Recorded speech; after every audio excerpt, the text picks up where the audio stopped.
So, Ton, before we get into all the contraptions that you've brought here, you have a really interesting childhood that shaped your adult life, I think. You escaped from communist Vietnam in a boat with your mother and poison. Tell us about that. So after the end of the Vietnam War, it was very, very difficult times for a lot of families, and particularly families who had any sort of political affiliation or who were wealthy. And my family, unfortunately, happened to be both. And so we were targeted.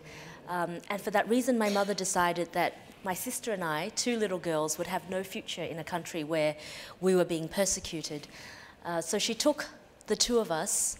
My father decided to remain behind in case we were captured and imprisoned. There would be someone who could actually care for us from outside prison. So he stayed behind, but my mum took my sister and I on a small little boat with 161 other people.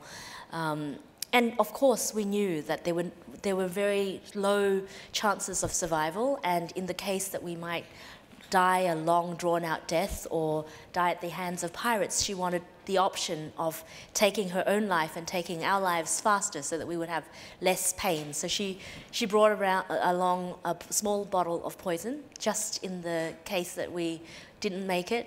But we were very lucky, very, very lucky. After 5 days and nights at sea, we were rescued by a British oil tanker just off the coast of Malaysia. And you were 4 years old at the time. Do you remember this? So I remember bits and pieces. I don't remember the chronological order of events, but I do remember I would call them pivotal moments in that journey. So saying goodbye to my father was something I remember very distinctly. I remember the guards and soldiers who would walk around, and my mum said, you know, don't make any noise, and everybody else who were with us at the time, they also tried to suppress the noise and muffle the noises from their children. And then I also remember being rescued. So at that time, it was really interesting. We were just on the deck of the boat, and it was pitch dark. You cannot imagine how dark it is in the middle of the ocean at night time with nothing in sight. It is pitch black. The only things that you see is stars in the sky, but it is so dark.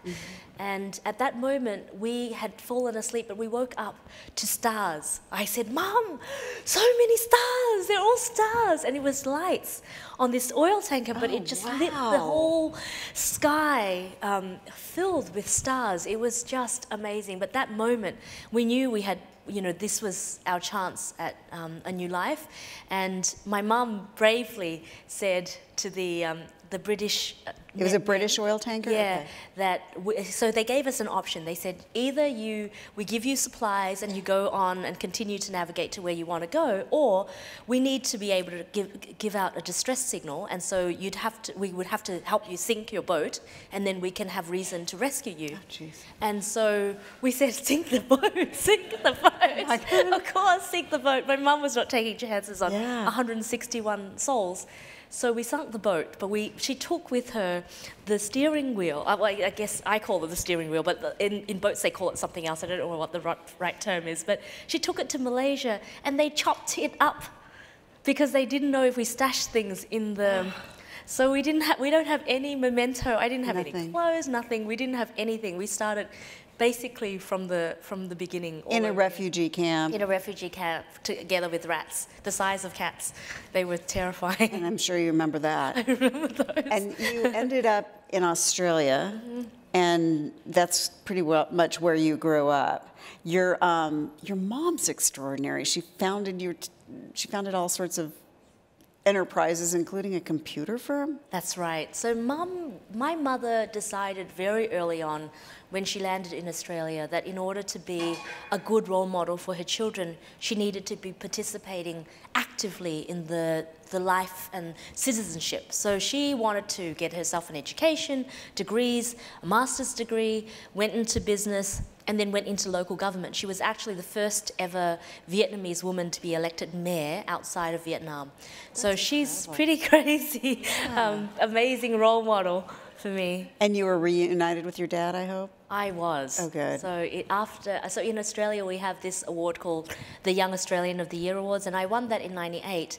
And as part of that, I went to 5 Asian countries representing Australia, and there was a lot of press around that visit. And my father read about this young woman and her mum who came out, and he said, "Oh, that's my kid." So he called the newspaper and asked to be reunited, and amazingly enough, that was how we What a great yeah, story. it was incredible. I love that.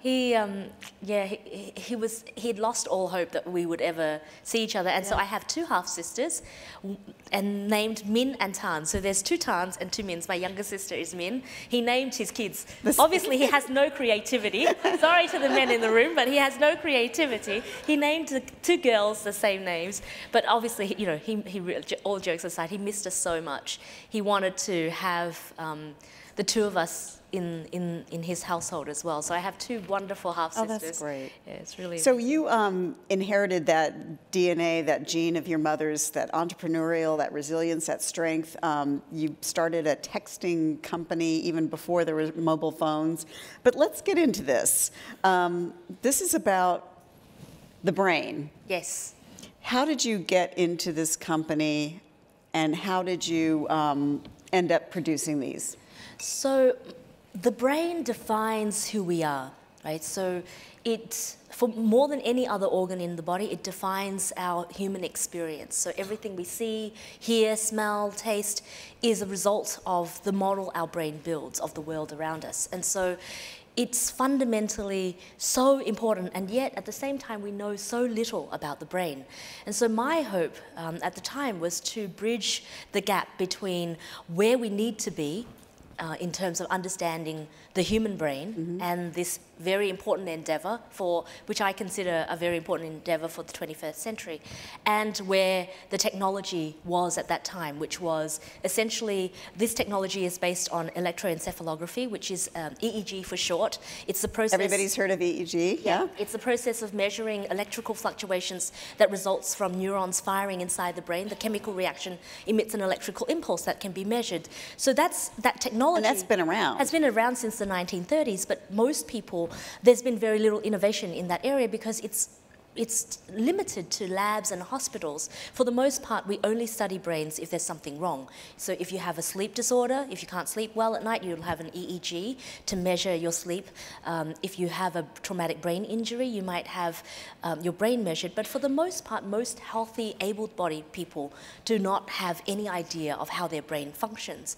And yet, as we live longer lives, we know that it's very, very important to maintain cognitive agility. That's one of the very, very most important aspects, just in the same way that we've tried to preserve our physical health through better exercise, through better insight into our heart and how our heart functions, we now need to do the same with our brain. And so the opportunity is to find ways that we can connect everyday people to their brains and provide deeper insights into how the brain works, and also allow you to use the brain to control the world around you, both actively, so indicating that you want to move something forward, but also passively. So if I understand that you like a particular guitar riff, then I might know that you actually really like guitar music, and therefore I can recommend certain things that might be suitable for you. So being able to understand human emotions, which actually form a very big part of our decision-making process, can be very, very helpful. So there's the gee whiz quality about this, which you'll see in a video in a second, which is the idea that you one day might be able to tell those lights to turn off and they'll turn off. Right. But you've really more moved into the realm of the Fitbit for the brain. It measures... Yeah, so in the panel before we talked a lot about artificial intelligence, and that as being the underlying platform that is going to drive the next era. I'm a member of the World Economic Forum's Global Future Council on Neurotechnology and Brain Sciences, and one of the reasons why at the forum we consider this such an important pillar is because the fourth industrial revolution is this next revolution that basically brings the physical world together with the digital world, but also introduces the biological realm. So it introduces the information that we can glean from a human and introduces the human into the loop to inform artificial intelligence. So you wear a Fitbit. You wear that. You wear this every day just to kind of monitor your stress and so on. Because our time is getting short, we're going to go straight to the video and then continue talking while I make a fool of myself. While I put this on video, your head. please. So I'll put this on. I'll make sure this touches you. So with this technology, it's still, it's a non-invasive technology, but it does need to touch the head. That's still going, yeah. I don't know if anybody saw that video, but that was essentially being able to use this technology to then apply it to any sort of a helicopter or a game or a car, so a physical object, and being able to then use your thoughts to drive the movement. Yes. So now we're going to go, hopefully this goes up on the screen. You'll be able to see my dead brain. Okay. Is that it? Yes. Okay, so we can see it there. We can see it. Where can we see it? Okay. Oh, I shouldn't turn that off. There we go. So I've connected you to this. So now I can see, okay, you've got all the connections. So before we do this, yeah, so So where I'll are the walk you numbers through. that show how stressed or Oh, all I'll that do kind that of in stuff? a You'll do that as part of this, second. okay. So this one is... I won't jump ahead. So this is just to show you how the machine learning algorithms work. So the idea is we take a neutral state. This is essentially a baseline. You don't have to do anything special at the moment. You'll see a progress bar scroll across. That's just recording Nina's brain while she's sitting here being herself. And that gives our AI an idea of what her brain looks like. Now what you want to do is imagine the cube moving forward. It's not going to move, it's just recording what your brain is doing while you're thinking push. And the idea with this is once we accept this, the machine learning algorithms have an idea of how Nina thinks about push. Every time she thinks push, like she's doing now, she can will the cube to move forward just using her thoughts. Did I really do that? Yeah. So in the interest of time, we'll switch over to this app. So we'll pair this. And so this is the notion of more of a Fitbit for your brain. So the idea with this is that I can now get a glimpse into what's going on in your brain in real time. So this is Nina's brain. Am I stressed? You what can happened? see. What You can see what we're doing is we can localize the activity in her brain. So now you can see that her frontal lobe, which is responsible for executive decision making, any planning, any thinking, any conscious movements, any sort of conscious activity, that's really active right now. And so that's why that left frontal part of her brain is active. And we're seeing a little bit in the temporal zone, which is where you process auditory information. That was also lighting up just a moment ago. At the same time, I'll just go. How do you, when you are using this, you're on yourself and you're looking at those numbers, how do you use that to improve your brain, improve your focus, improve your... So I use this as a productivity tool. The two metrics that I'm particularly interested in is stress, because I know that short-term stress, so let's say before a presentation I get stressed. That's perfectly fine because it makes me more alert and more focused. Short-term stress is good, but long-term stress, if I'm going to measure myself and I see myself stressed over long, extended durations of time, I know that's really, really bad for my brain. It actually will take, I will have a productivity hit on my performance.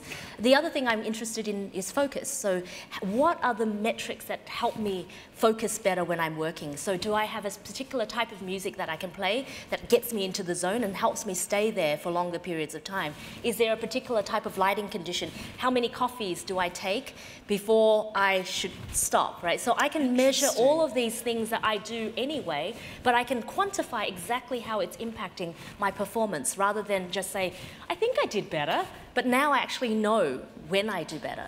So your business model is selling these to consumers? Yes, and the idea is that we also license software as a subscription, and we also do a lot of analytics in the back end. And they do analytics, I should also say, for Disney and other places, companies that hire you to test commercials and movies and so forth. So there's other... Unfortunately, we're out of time. Out of time, but thank you. Can I keep the hat? Yes, it looks good on you. Thank you. Thank you. Thank you. It was awesome.